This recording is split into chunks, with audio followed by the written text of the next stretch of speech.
من ذا الذی، ہے کوئی جو یقرض اللہ، اللہ کو قرض دے، قرضا حسنا، اچھا قرض، قرض حسنا، فَيُضَاعِفَهُ لَهُ أَضْعَافًا كَثِيرًا، اور پس اللہ اس کے قرض میں بہت زیادہ اضافہ کر دے۔ واللہ، اور اللہ، یقبض، جو تنگی دیتا ہے، وَيَبْسُطُ، اور اللہ ہی ہے جو وسعت دیتا ہے، وَإِلَيْهِ تُرْجَعُونَ، اور تمہیں اسی کی طرف لوٹ کر کے جانا ہے۔ سامعین دی گرامی قدر، اس آیت مبارکہ میں اللہ رب العزت نے اپنے بندوں کو بڑا ہی خوبصورت اور بڑی اچھے طریقے کے ساتھ پیغام دیا ہے۔ پیغام بھی بڑا خوبصورت ہے اور طریقہ بھی بڑا خوبصورت ہے۔ اللہ رب العزت نے اپنے بندوں کو یہ اس آیت مبارکہ میں کہا ہے کہ اپنا مال اللہ کی راہ میں قربان کرو، اللہ کی راہ میں مال خرچ کرو۔ یاد رکھیے، انسان جو کہتا ہے کہ یہ میرا ہے، میرا ہے، میرا ہے، میرا تیرا کچھ بھی نہیں ہوتا۔ سب کچھ جو ہے وہ ہے تو اللہ کا ہے، انسان کا کیا ہے؟ کچھ بھی نہیں ہے۔ ایک لمحے کے لیے اگر حضرت انسان تصور کریں تو اس کی ابتدا کیا ہے کہ جب یہ دنیا میں آیا تھا تو بدن پر لباس بھی نہیں تھا، کچھ بھی انسان کا نہیں ہے، اور جو مرتے وقت دو کپڑے کے ٹکڑے نصیب ہو رہے ہیں یہ بھی اللہ کا فضل ہے تو وہ بھی اپنا نہیں۔ حقیقی مالک ہر چیز کا اللہ تعالیٰ ہی ہے۔ جب مالک کی بارگاہ میں کوئی چیز دی جائے وہ تو اسی کی ہوتی ہے، اور اس پر بھی کسی قسم کا احسان ہوتا ہے؟ احسان کوئی نہیں ہوتا، وہ تو جس کی تھی اس کے پاس پہنچ گئی۔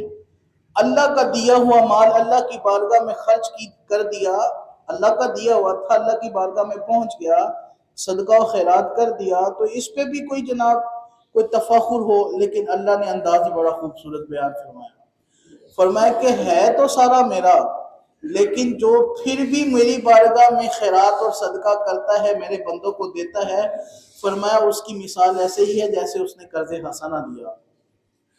یعنی یہاں پر بتانا یہ مقصود ہے، بندے کو سمجھانا یہ مقصود ہے کہ جب انسان کے مال کوئی پیسہ کہیں غرق ہو جائے، گر جائے، تو اس کو امید اور کوئی یقین باقی نہیں رہتا، بس چلا گیا تو چلا گیا۔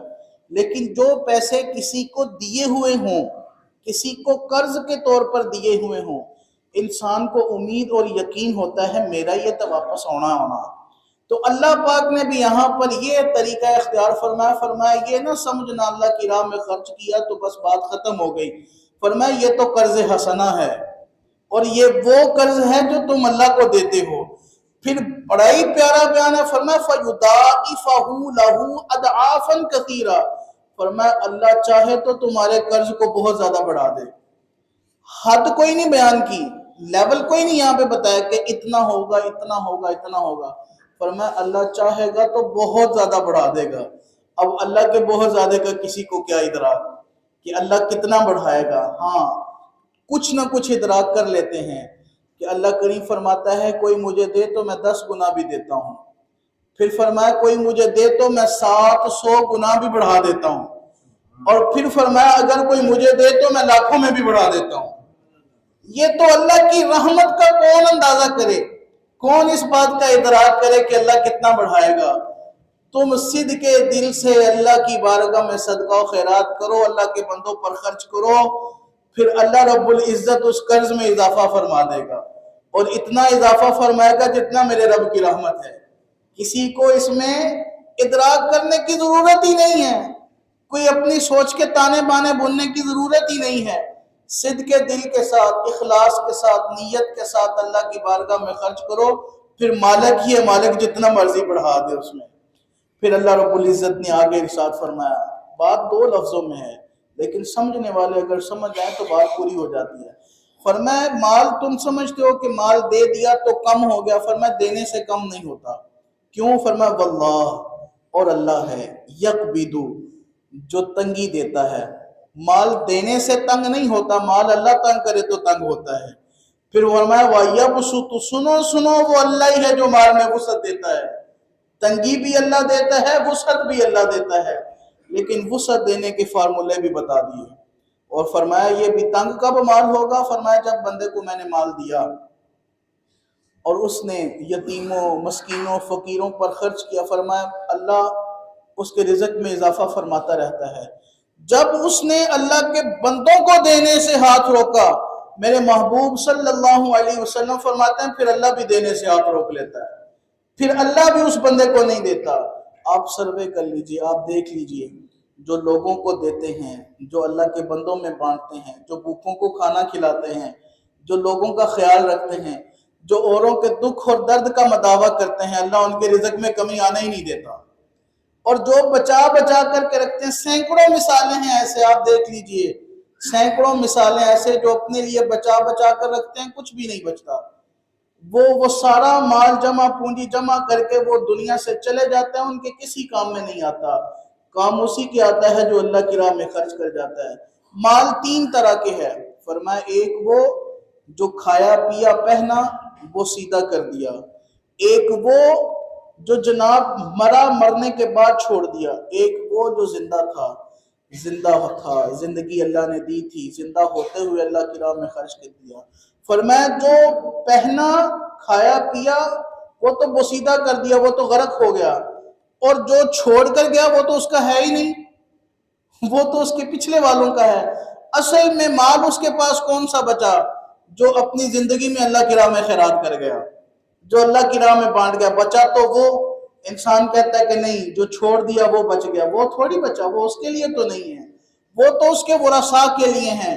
ابھی تو جناب لاشا گھر میں پڑا ہوتا ہے، ابھی تو غسل کا اہتمام بھی نہیں ہوتا، تجہیز و تکفین تو دور کی بات، بیٹے پہلے ہی جناب وہاں پہ لڑائیاں کرنے بیٹھ جاتے ہیں، فلانا پلاٹ میں لینا، فلانی جائیداد ابے دی میں لینی۔ وہ تمہارا کہاں سے بھائی؟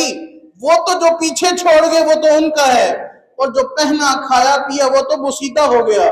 مال تو وہی بچا جو اللہ کی راہ میں خرچ کر گئے، مال تو وہی اپنا ہے جو اپنی زندگی میں آگے بیچ دیا، وہی بچے گا۔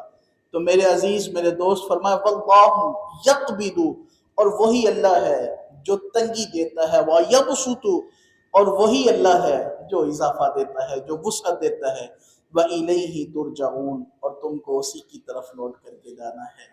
اگر انسان اس بات کا ادراک کر لے کہ رزق میں برکتیں بھی اللہ کی طرف سے ہوتی ہیں، لیکن فارمولہ یہ ہے، کلیہ یہ ہے، قاعدہ یہ ہے کہ اللہ کے بندوں میں تقسیم کرتے رہو، بھوکوں کو کھلاتے رہو، اللہ برکتیں عطا فرمائے گا، اللہ عزتیں عطا فرمائے گا، اللہ عظمتیں عطا فرمائے گا۔ اگر بندوں کو دینے سے روک لیا، بھوکوں کو کھلانے سے روک لیا، پھر اللہ بھی اپنا ہاتھ دینے سے روک لیتا ہے۔ خالق کائنات اللہ عز و جل کی بارگاہ میں دعا کرتے ہیں، الہ العالمین ہمیں صحیح معنوں میں قرآن مجید پڑھ کر سمجھنے اور سمجھ کر عمل کرنے کی توفیق عطا فرمائے، آمین بجاہ طہ و یاسین۔